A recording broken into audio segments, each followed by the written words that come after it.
Tonight, more evidence that America is under constant cyber attack. The country's biggest transit system, New York's MTA, says its computers were hacked in April, though the MTA says the system controlling train cars was not affected. U.S. sources say they're looking into whether the hackers are in China.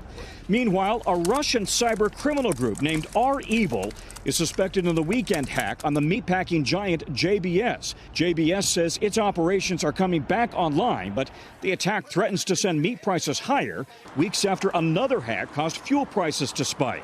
They went after our gas and they went after our hot dogs. No one is out of bounds here. Everyone is in play. The implications reverberating across the country.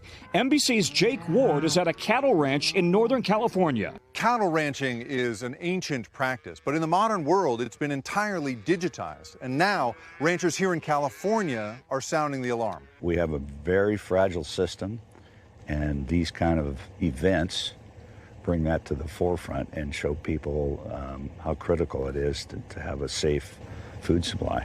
Black Fog Cybersecurity predicts ransomware crime, often originating from Russia or Eastern Europe, will cost $6 trillion globally this year, doubling since 2015. The hardest hit sectors: education, the services industry, government, manufacturing, technology, and retail businesses.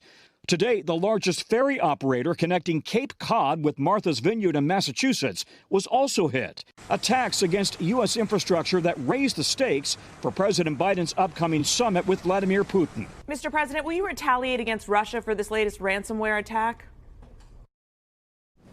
We're looking closely at that issue. Do you think Putin is testing you? No. The former head of Homeland Cybersecurity. This actually works in the strategic interests of the Kremlin. It actually aligns with their strategic objectives of undermining confidence in the American people's ability of the government to protect us. And we have to stop this.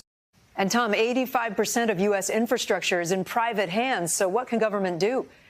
Homeland Security regularly issues cyber alerts. It's told potential targets harden your defenses, but many private companies don't want government help, Kate.